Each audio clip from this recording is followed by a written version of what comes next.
Look at that, the scarves are in the air, two great sets of supporters. Good evening to all the Spurs fans who are tuning in and joining us tonight, and hello to the Toon Army as well.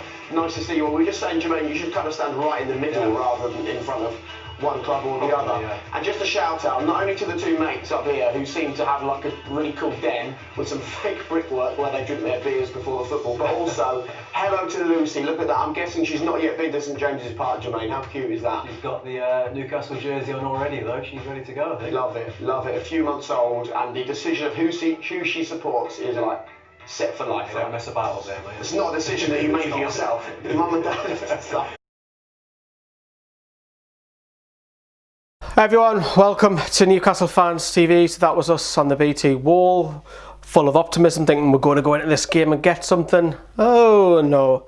Despite playing better the last three games, Newcastle went down to 3-1 defeat against Spurs. Obviously, with that BT Sport fan, you might have seen something go a little bit viral over Twitter, where a fan was kicked out of the fan wall because he said not some nice stuff about Robbie Savage. Right, so let's get on with it. For today's video, we're going to talk lineups, a match. Also, we'll hear from Sam about the latest performances by Fabian Schar, because he's been really poor, and what does his future hold. And of course, we'll get reaction from Matt Ritchie and Steve Bruce. So let's crack on with it then. So the lineups, having a look at Spurs, you probably pinpoint Son, Harry Kane and Lucas Moura as the three that is your threat going forward. And then Mourinho, as we know, has never won at St James's Park, so could we keep that record going? As we know, hindsight's a beautiful thing, because now he's beaten his Premier League record. But at Newcastle, Bruce changed it. A lot of injuries, a lot of personnel who couldn't make it. Paul Dummett, Danny Rose were ineligible. Several of injuries. The captain's back out again. So it was a makeshift side. But the one thing, and I've said this over and over again and again, is why isn't I can't even speak now. Why isn't Valentino Lazaro starting games? What's the point in having him on the bench? As soon as he came off the bench, something happened, was scored. But yeah, he went back to wing backs. Emil Kraft has been playing as a step-in centre back. Fabian Schar has been under the cosh recently. Bentaleb was chosen ahead of Matty alongside John Joe Shelvey, and then you had Alan Saint-Maximin, Almiron in support of Dwight Gale. So the first 20 minutes or so, I thought we were bright. I thought we started out the much better side. A couple of chances from Miguel Almiron the first 6 minutes, where the block shot led to a corner, and then training ground exercise, Matt Ritchie along the floor, and then he blasts over Almiron. But there were signs of things that Newcastle were having a lot of the ball, and it's not often we see that against one of the bigger sides. Spurs were just backing off. There was no pressing. They were like sitting in, thinking, you can have the ball, we'll let you have it. Alan Saint-Maximin was getting on the ball. He was trying to do a few things. And when we conceded, what's Fabian Schar doing, man?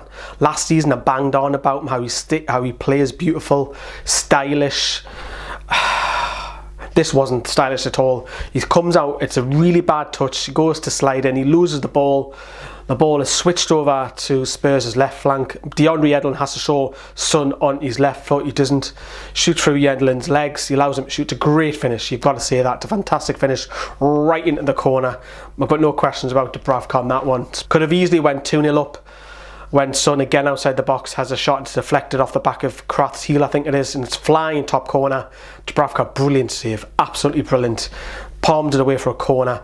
But even that, I thought Newcastle, because we hit the post with Dwight Gale later on in the first half, I thought Newcastle were having a lot of shots. I've seen Alan Saint-Maximin have a few shots, but the post one is so unlucky. John Joe Shelvey played two beautiful balls in that first half to Gale, and when he had the ball on the right side and he clips it in for Gale, he heads it, and you know Gale's got his critics, but he's the best striker at the moment. He's on form. Hits the post, and it's so unlucky, man. So unlucky. But we went into half time and I think to myself, you know what, I were 1-0 down, but this is a much better performance, because Manchester City would just wave the white flag, literally. Watford were alright first half, second half we were dreadful. And I was worried in the last two videos that we've done, is that I'm worried about the season fizzling out. Being proved wrong today. What's let we're down today is mistakes defensively. So we'll come out second half. You think to yourself, right, okay, Bruce, to give him credit for a change, made us up very early, realised that DeAndre Yedlin, for me, his future's not at the club anymore. DeAndre Yedlin is hooked off after 5 minutes, into the second half. He brings Lazaro on, and Lazaro causes a bit of panic because he's direct, he'll run at you. He's not as skillful as Alan Saint-Maximin, of course not, but he goes into the box, it causes Spurs a bit of havoc.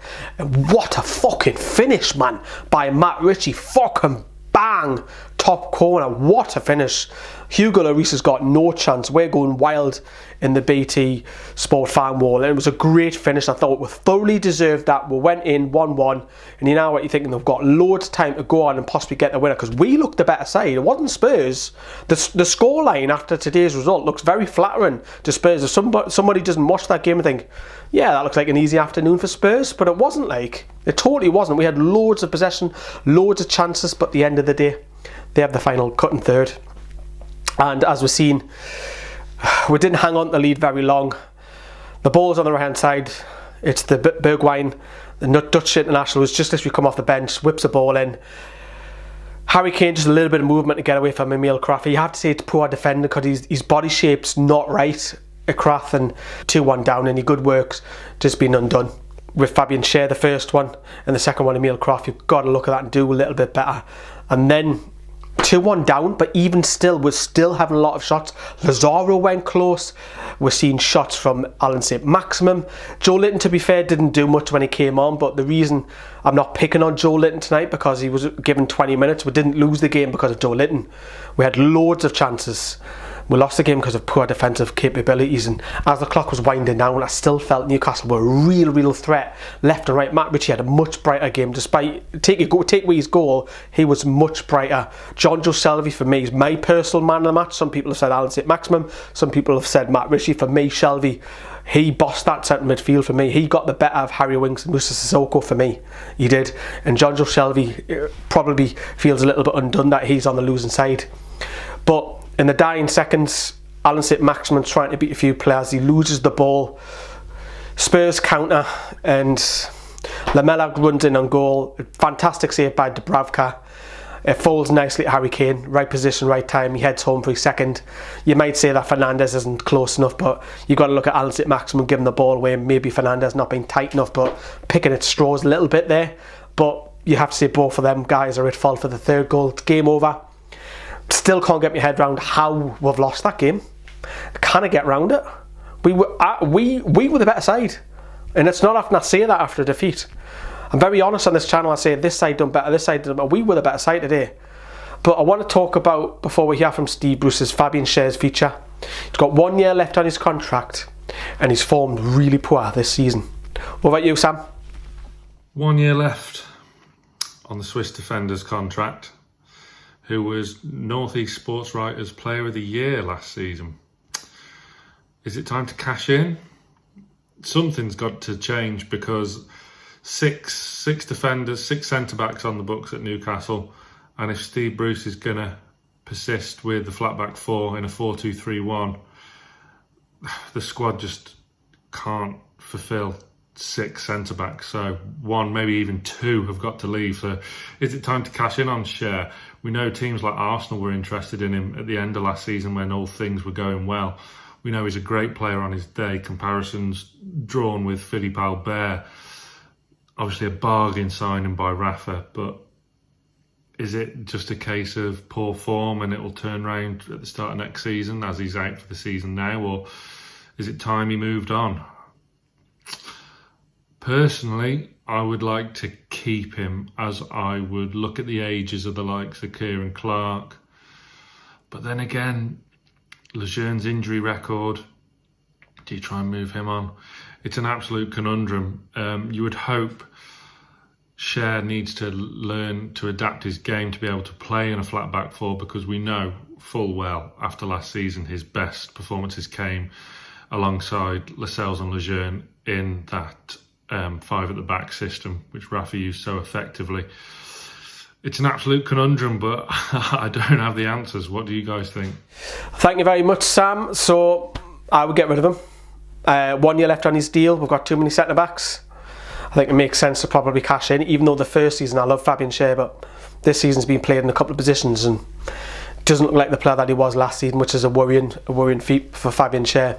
But let's have a look at the league table so far tonight. Obviously there's games thick and fast, so it's always difficult to keep the league table up to date, and really Newcastle are only playing for 13th and 14th really, aren't we? We've got Brighton next, so aren't really playing for nothing there, practically safe. Liverpool have already won the league. What team will they put out the last game of the season? Will they just play the kids? Even the kids could beat us, they really could. I just didn't want this season to end on 5 defeats in a row, because we're already on 3 now.